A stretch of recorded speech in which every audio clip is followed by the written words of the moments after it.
Governor Newsom and Republican challenger Brian Dahle appeared on stage this weekend for the first and only debate ahead of Election Day, the 8th of November.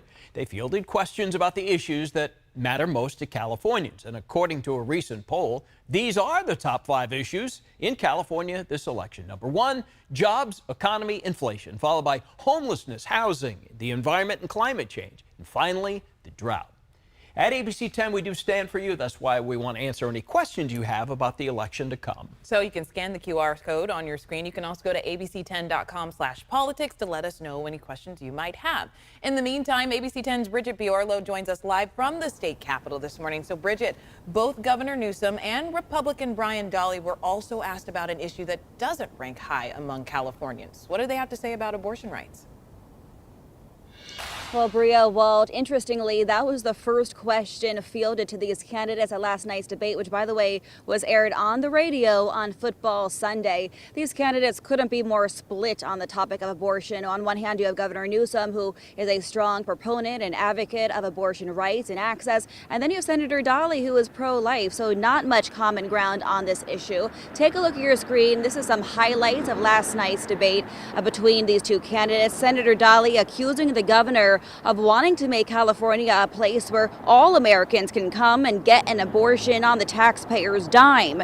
Newsom pushing back, saying California is a state that stands for reproductive freedom. The candidates also asked about more pressing issues facing the state, like crime, inflation, and high gas prices. California, as we know, tops the nation at $5.75 on average for a gallon of regular. That's compared to the national average of $3.79.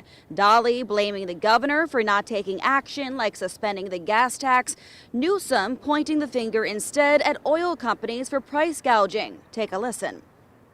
Governor Newsom obviously doesn't care about the folks that are having to pay these high rates.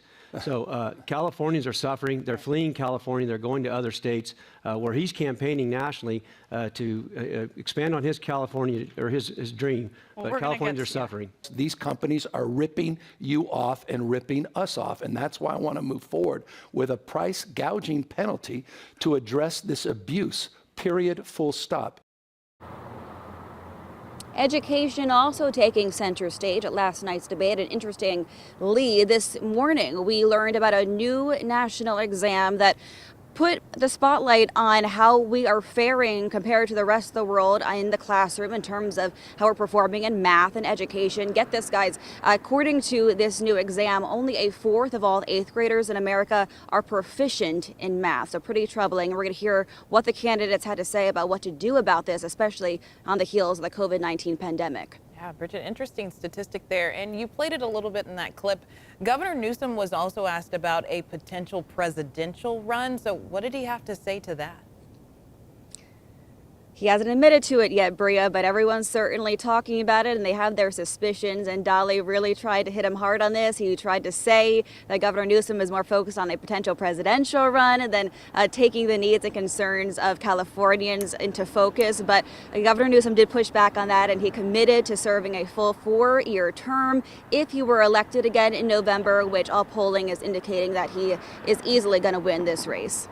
Bridget, thank you. Much more from her coming up at 6. The general election is, 6:30. The general election is on November 8th. Your vote will help decide national, state, and local races, as well as ballot measures. So here is that QR code once more. But before you vote, we want to make sure you have all the information and resources you need to feel confident in your vote this election.